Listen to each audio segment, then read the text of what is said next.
Alright guys, in this problem we're going to be talking about how we can simplify this expression. In order to do this we need to go back to our knowledge of properties of exponents, and we have talked about this in the past. So this will be more of an advanced type of problem, so make sure you revisit those videos where we talk about the properties of exponents before trying this problem. Okay, so getting right into this, you're going to want to go ahead and just write out the operation, right? So we're going to have the following. We're going to have a to the negative 1/3, and we're going to have b to the third, and then divided by, we have a, and let's go ahead and write in the exponent. Even though it's not there, we know that really has an exponent of 1, and we have b to the 5/3. Okay, so again, this goes back to our properties of exponents. So when we have the same base and we're dividing, we subtract the exponents. So again, you can see here that I have the same base for my a, and then I have the same base for my b.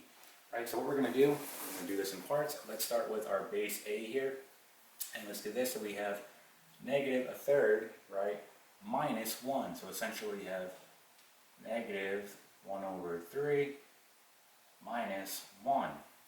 Okay, and we know that this 1 is really over 1. So what we need to do here is get a common denominator. In order to do that, let's just simply multiply the denominators. 3 times 1, that's going to give us 3. And then what did I multiply this by in order to get 3? I multiplied by 1. So 1 times a negative 1 is going to give you negative 1. Okay, then we look at this. What did I multiply this by in order to get 3? Well, I multiplied by 3. So 3 times another negative 1, right, is going to give you negative 3. Right, and then just going ahead and simplifying our numerator here, we're going to get the following. A negative 1 and a negative 3 make negative 4. So we have negative 4 all over 3. Okay, so why don't we go ahead and write that right here. So we have a to the negative 4 all over 3. Okay, we're going to do the same thing now, except for our base b here. Alright, so we're done with a.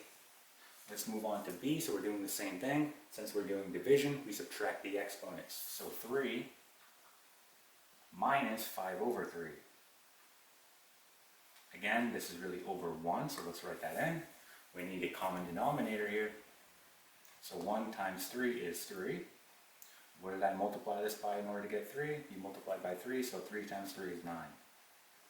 What did you multiply this by in order to get 3? 1. So 1 times negative 5 is negative 5. Right, and we can see here that this is going to give us 4/3, and this is positive. So we have the following. We have b to the 4 all over 3.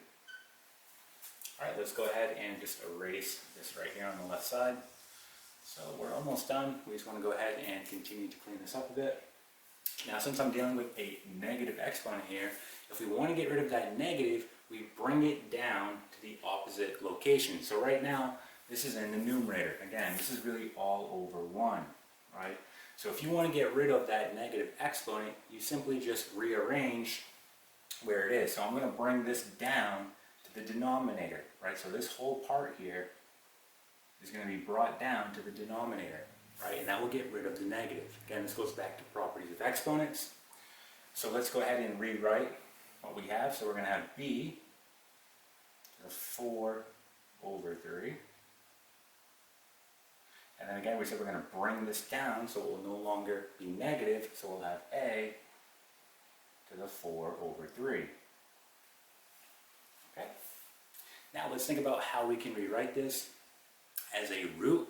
So again, here and here, if we were to write this as a root, it's going to be a cubed root. So for example, right, we can write it like this. We're going to have the cubed root of b, and this will all be to the 4th power.